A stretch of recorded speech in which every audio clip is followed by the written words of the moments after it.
Off day for the Guardians, not an off day for the Twins. We're going to be watching the scoreboard. We're going to be talking about contract extensions. We're going to get into yesterday's game on today's episode of Locked On Guardians.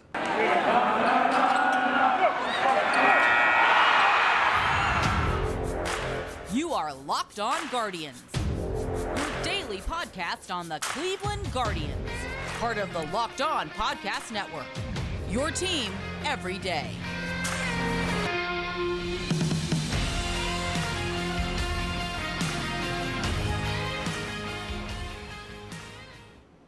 Hello, everyone, and welcome to Locked On Guardians. I am your host, Jeff Ellis, as I have been for all nearly 800 episodes. I did not do a check recently to see just how many we are at. I want to take a moment and thank you for making Locked On Guardians your first listen today and every day, wherever it is you get podcasts.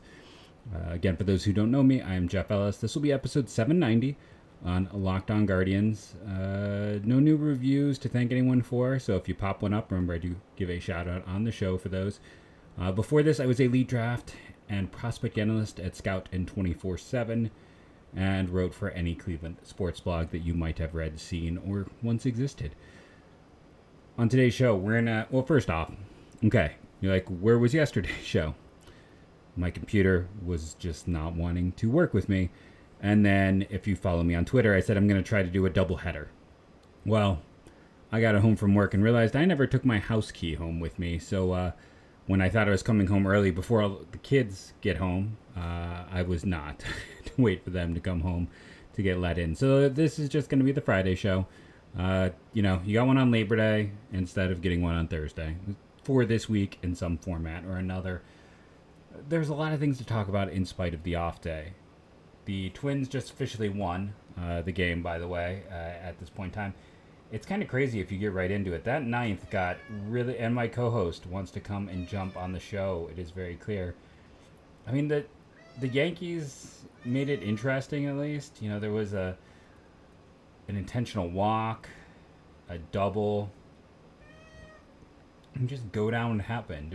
It was a interesting attempt.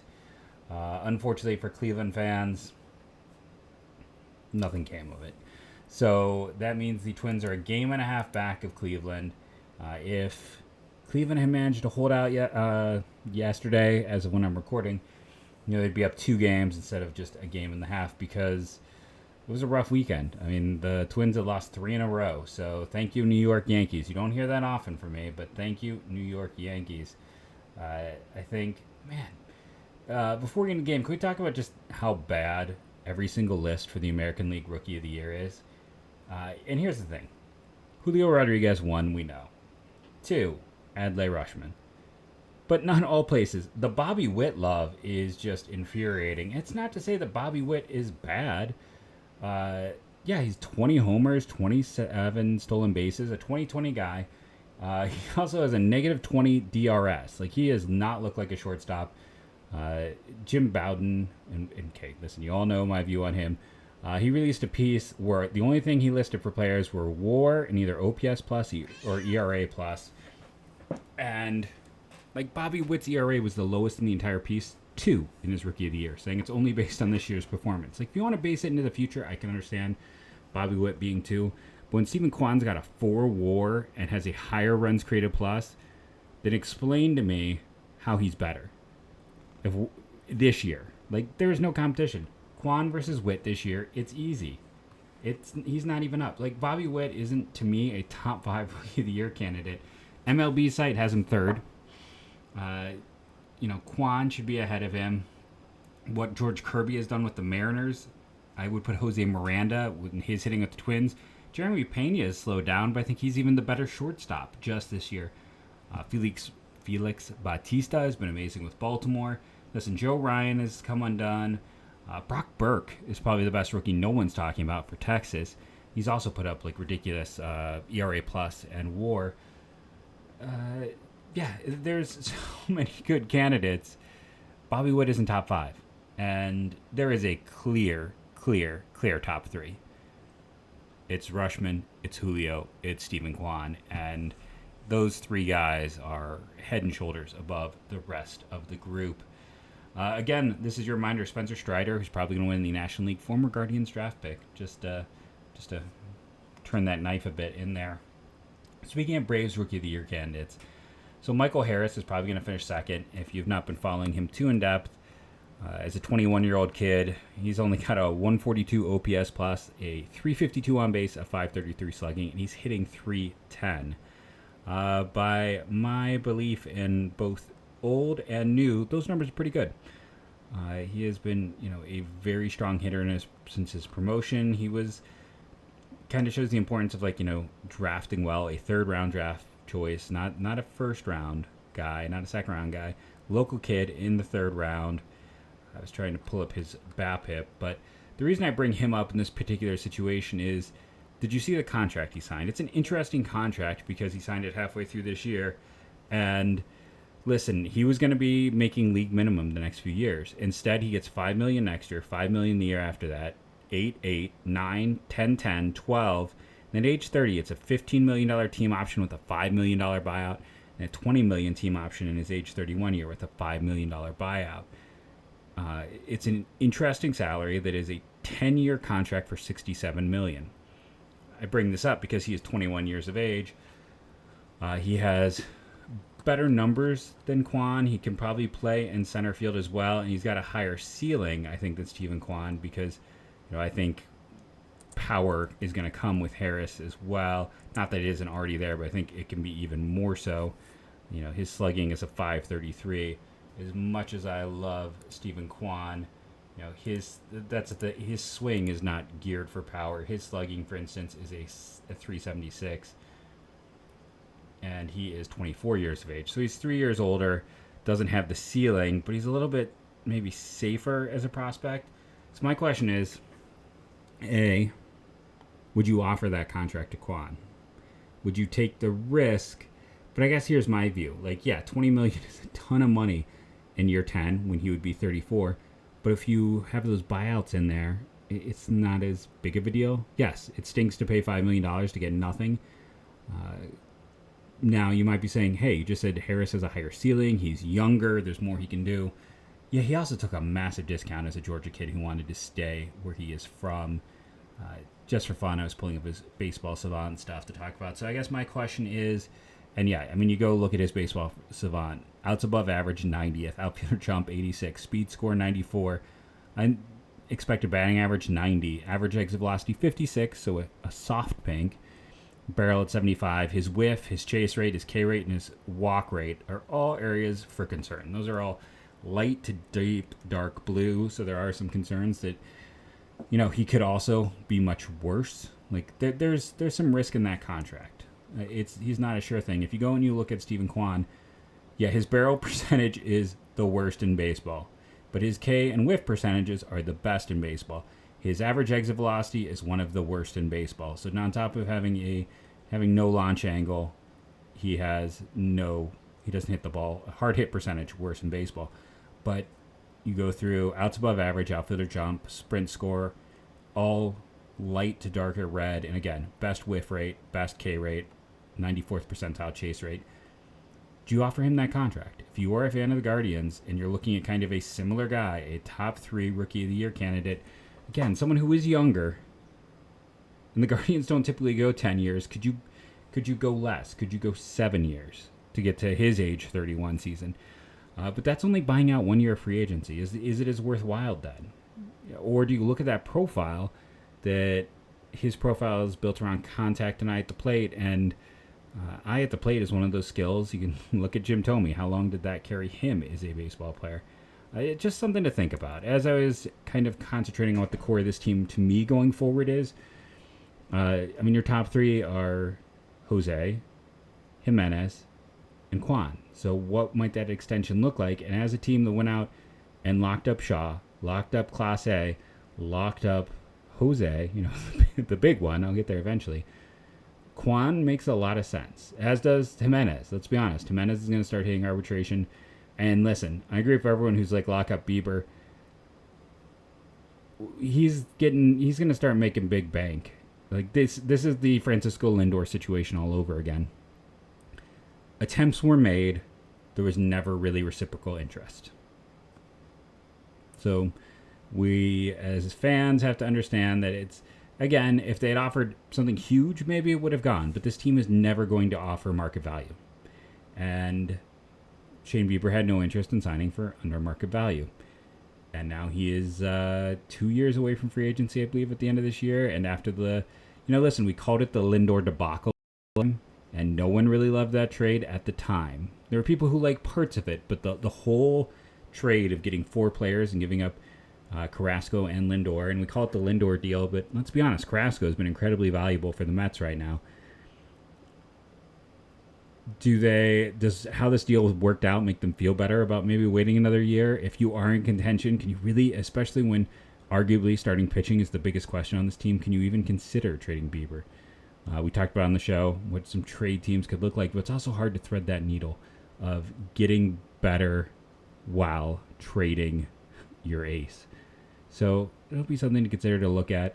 Gimenez, Kwan, what do you think? Can we use Harris as a marker for Kwan as both of being, Rookie of the Year candidates? Both being guys who could be center field, up the middle types. Difference in age, difference in ceiling. And then, for someone like Harris, he took the discount to stay at home. So could Kwan's price be a little bit lower just because of the limited tools? We're going to take a break right here, come back, and talk about the unfortunate loss to the Kansas City Royals. So I was kind of excited. Is that the right word? Maybe. For this ad read, because our first ever sponsor is back. And not only that, this is someone I've heard advertising on like Kevin Smith and other podcasts that get millions of views. And that, again, this is the OG. This is the original sponsor. This is the first ad read I ever had was for our friends over at Blue Chew.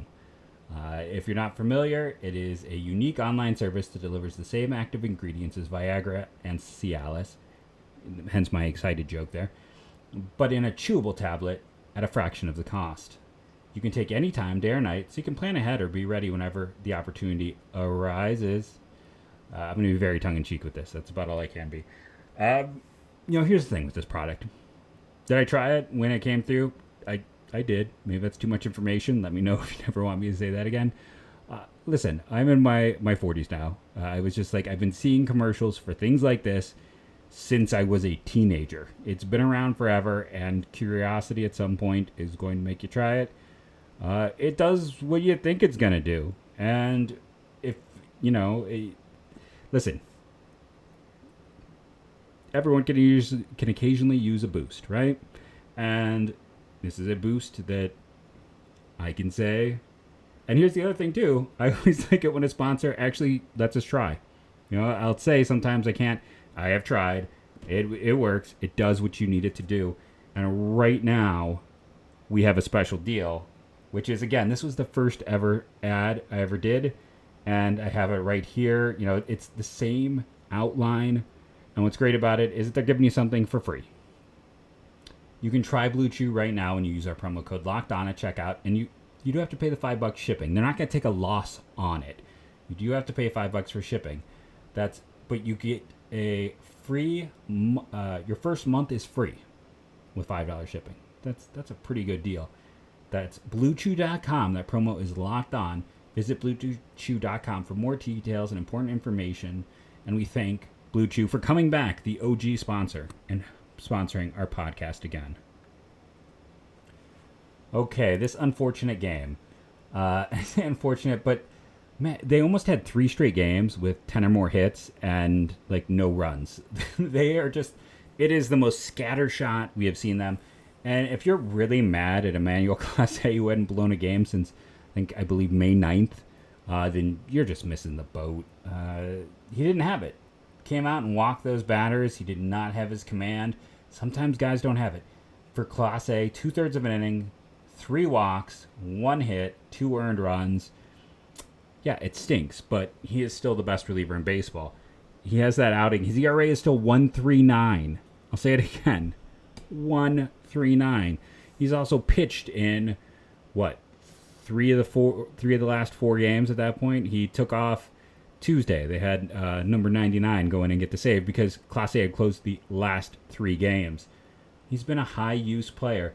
And for a game that was so close, they walked a tightrope. You go through Morris, the command wasn't as strong, and he only struck out 2. I went back, actually. And part of the reason, I feel like that was super loud, I apologize there, that all my issues with yesterday's show was I decided I was going to go back and watch specifically, because again, kids' bedtimes, same time as baseball games, I watched every single inning the Morris pitched. And then I caught up at the end, and it was a slow game. It was a slow game. I did get caught up, and Morris pitched well, but he wasn't necessarily dominant, but he showed a lot of signs of why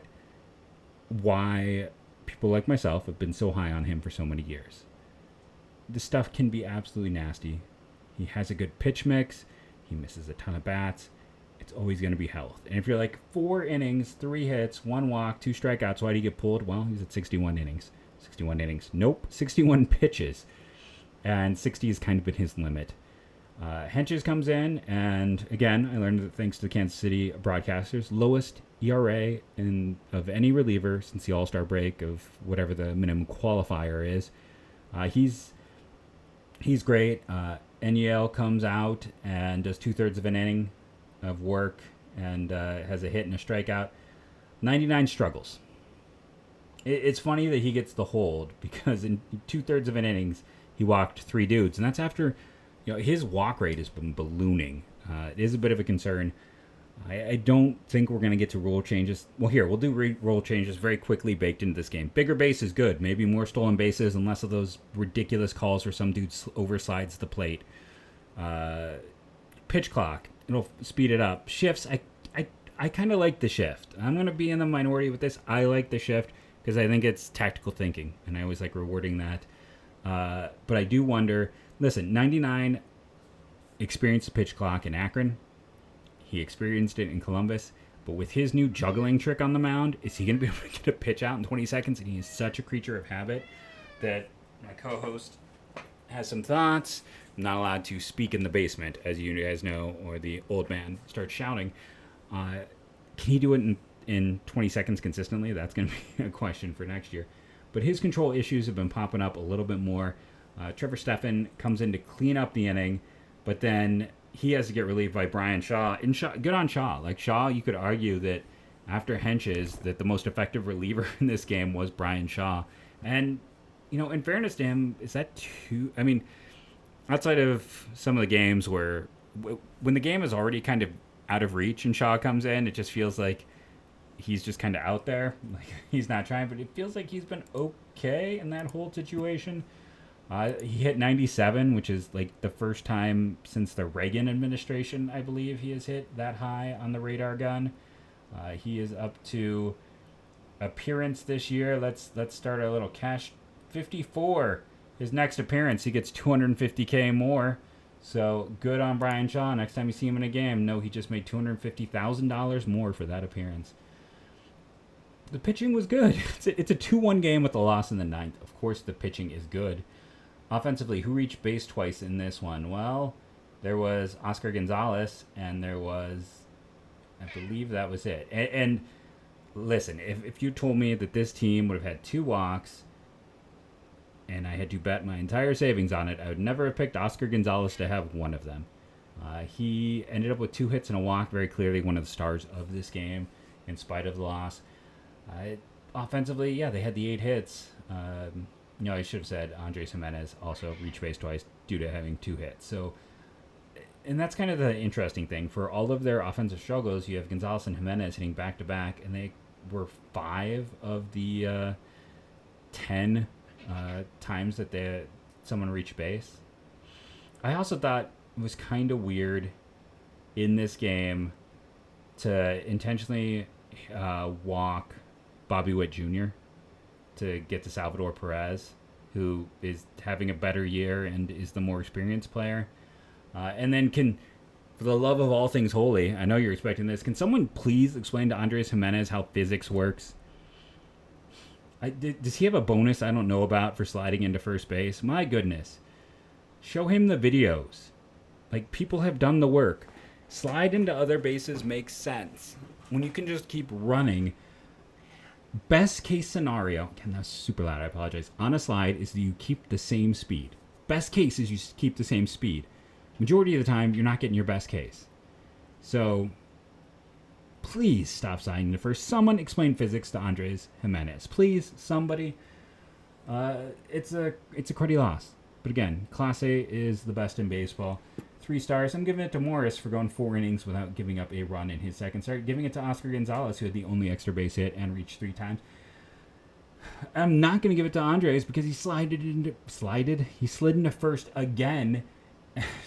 Can explain? Someone go get the baseball, the sports science video on YouTube and just show it to him, please. And since he can't have it, we're going to give it to Brian Shaw because I have picked on Shaw so much this year. It was a strong outing by him, 2/3 of an inning. He played well. Unfortunately, again, Cleveland loses this one.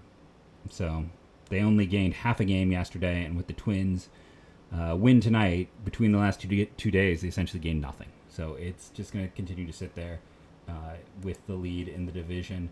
And both these teams, like now the Twins are 7.5 out of the wild card. Well, 7 out of the wild card. It doesn't matter. Neither Cleveland nor Minnesota is getting that wild card. They're so far back. It's all about the division. The Twins are now just a game and a half back. So look at it. If they split this weekend series, or split, if Cleveland, as long as Cleveland wins, one game, they would still remain, right? Because if you win one, you go up 2.5. You lose one, you're down to 1.5. You lose another one, you're down to half. So Cleveland has to win 1 out of 3. The pitching matchups are very strongly in Cleveland's favor. We're going to come back and discuss those matchups on the third segment of Locked On Guardians.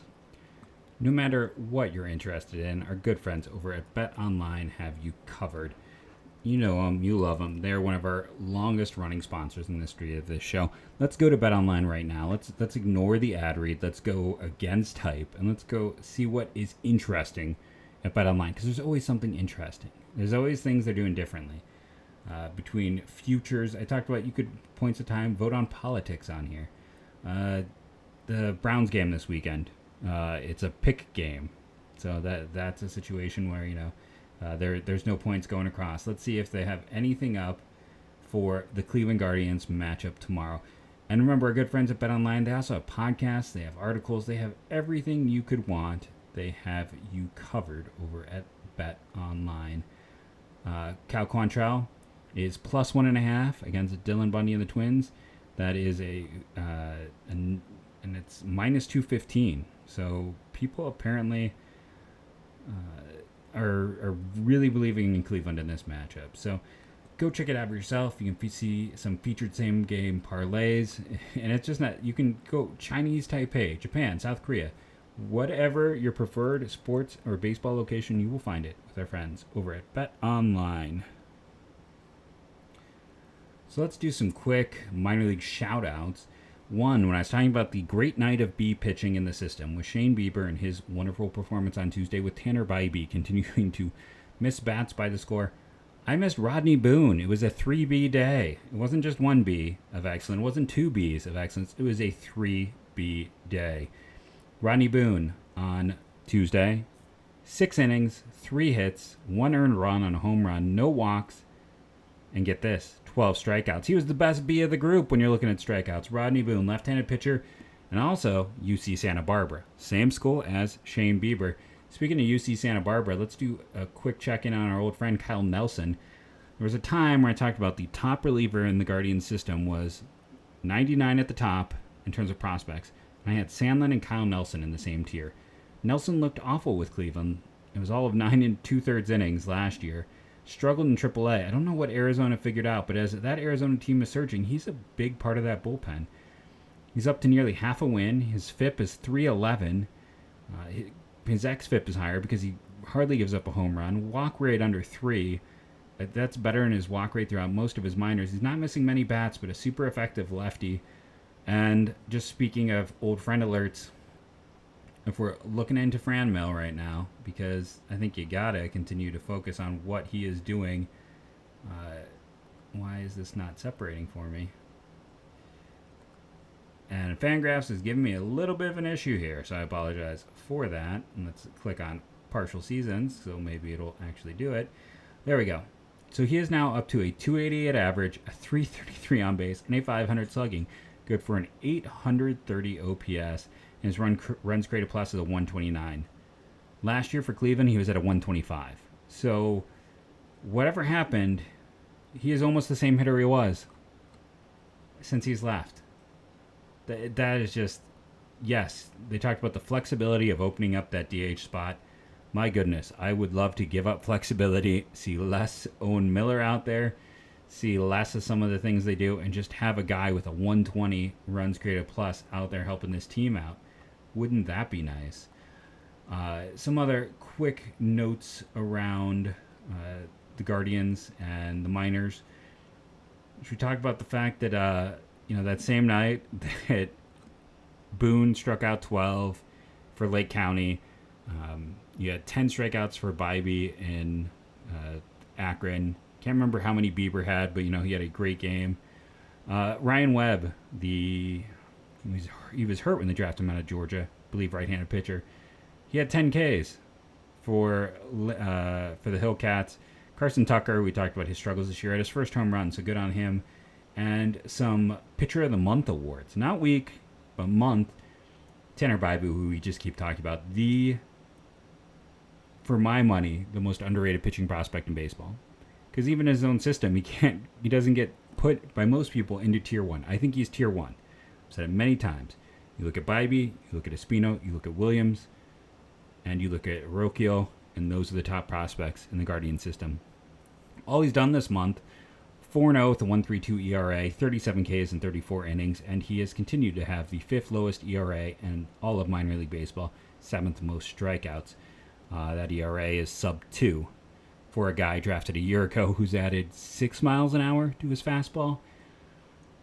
Will Dion, who we've also talked about, has a Kershaw-esque delivery, got recently promoted from Alcorn State, small school. I think it's Alcorn State. I could be wrong there.